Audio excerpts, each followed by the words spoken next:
26,000 quintal धान गायब है। और हमारे मुख्यमंत्री की तो बात ही निराली है। ये किसानों के मेहनत के साथ सीधा सीधा गद्दारी है। कौन बचाएगा किसानों का पैसा और अगली बार चूहे कितना नुकसान करके जाएंगे? तो चलिए बताते हैं आपको इस रहस्यमयी कहानी के बारे में।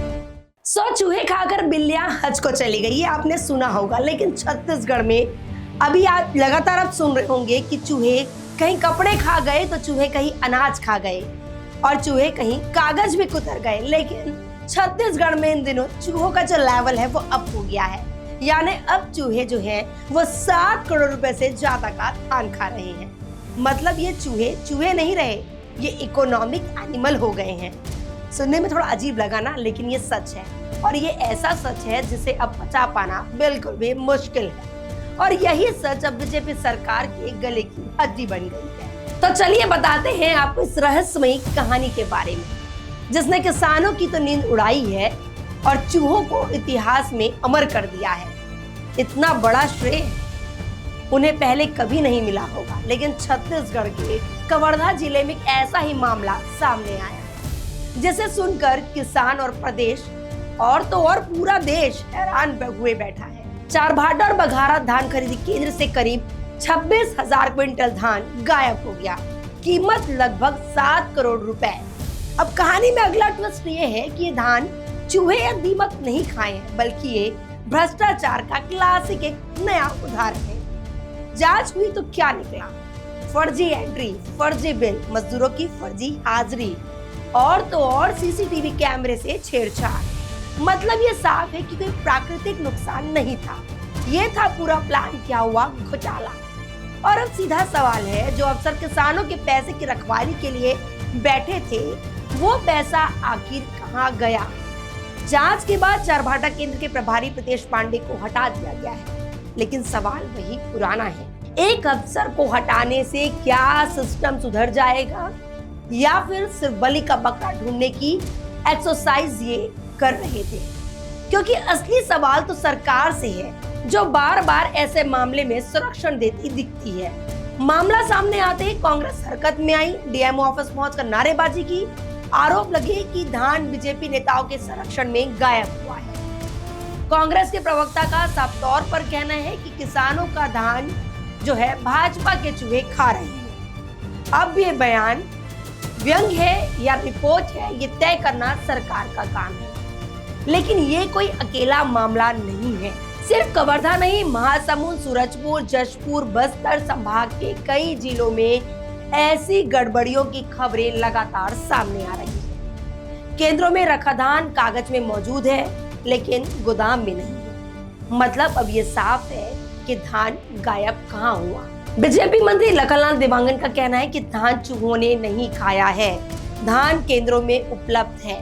डीएमओ का कहना है कि चूहा, दीमक और मौसम की वजह से नुकसान हुआ है, क्योंकि यही सबसे आसान तरीका है करोड़ों के नुकसान बताने का, क्योंकि प्राकृतिक आपदा बता देने से करोड़ों का नुकसान खत्म हो जाता है। धान का कोई चूहा खाया नहीं, धान सलामत है, अच्छा है। कुछ सुखद आया था, पहले वर्ष के सुखद से भी कम सुखद है। धान पूर्ण रूप से सलामत है। मैं जैसे मीडिया में चला तो मैंने कलेक्टर साहब से, हमारे क्षेत्रीय जनप्रतिनिधियों से बातचीत किया कि भाई 8 करोड़ का चूहा धान खा गया, क्या मामला है? तो उन्होंने बताया कि वो अधिकारी गलत बयान दे दिया। ऐसे अधिकारी को हम लोग प्लेसमेंट भी दे रहे हैं जो पूरा प्रदेश में हलचल मचा दिया। कोई चूहा वगैरह धान नहीं खाया है, धान पूर्ण रूप से सलामत है। लेकिन सवाल वही का वही है, सरकार की जिम्मेदारी इस पूरे मामले में कहाँ है? किसानों की मेहनत का पैसा किसके हाथों में गया है? कवर्धा जिले में कुल 108 धान खरीदी केंद्र है। जांच में खुलासा हुआ है कि सिर्फ चारभाठा और बघारा में 26,000 क्विंटल धान गायब है। बघारा केंद्र में ही 18,433 क्विंटल धान चूहे, दीमक, कीड़ियों के नाम पर उड़ा दिया गया। सुरक्षा, परिवहन, हमाली पर करोड़ों रुपए खर्च कर दिया गया, लेकिन धान गायब। मतलब ये साफ है कि लापरवाही नहीं, ये पूरे तरह योजनाबद्ध भ्रष्टाचार है। कांग्रेस का आरोप है कि बीजेपी सरकार किसानों के पैसा चूहा और दीमकों के हवाले किया जा रहा है। और अब फिर आते हैं सांसद बृजमोहन अग्रवाल। उनका तो जवाब सुनकर ही आप हंस पड़ेंगे। उनका कहना है कि सरकार अब चूहों के लिए बिल्ली की व्यवस्था करेगी। मेरे को लगता है सरकार अब चूहों के इलाज के लिए बिल्ली की व्यवस्था करेगी। अब यहाँ समझने वाली बात ये है कि ये बयान मजाक है या सीबीआई जांच की मांग है इस पूरे मामले पर। और हमारे मुख्यमंत्री की तो बात ही निराली है।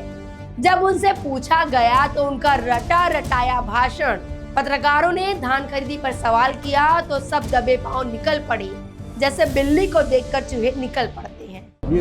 सर 30,000 कुंटल सर चावल यहाँ पर खराब हुआ है। हकीकत तो ये है कि किसानों की मेहनत सरकार के संरक्षण में गायब हो रहा है और जनता बस देख रही है। यह सिर्फ कवर्धा का मामला नहीं है, ये पूरे प्रदेश में फैले सिस्टमैटिक भ्रष्टाचार का मिसाल है। केंद्र में धान सड़ रहा है, अफसर कर्मचारी घोटाला कर रहे हैं और मंत्री इसे प्राकृतिक नुकसान बता रहे हैं। मतलब ये साफ है, ये साधारण लापरवाही नहीं, ये किसानों के मेहनत के साथ सीधा सीधा गद्दारी है। कवर्धा और बघारा धान घोटाले में एक बार फिर दिखा गया बीजेपी सरकार के किसानों के पैसे की निगरानी किस नजर से करती है। अब निगाहें जनता और मीडिया की है। अगर कार्रवाई नहीं हुई तो सवाल वही रहेगा, कौन बचाएगा किसानों का पैसा और अगली बार चूहे कितना नुकसान करके जाएंगे।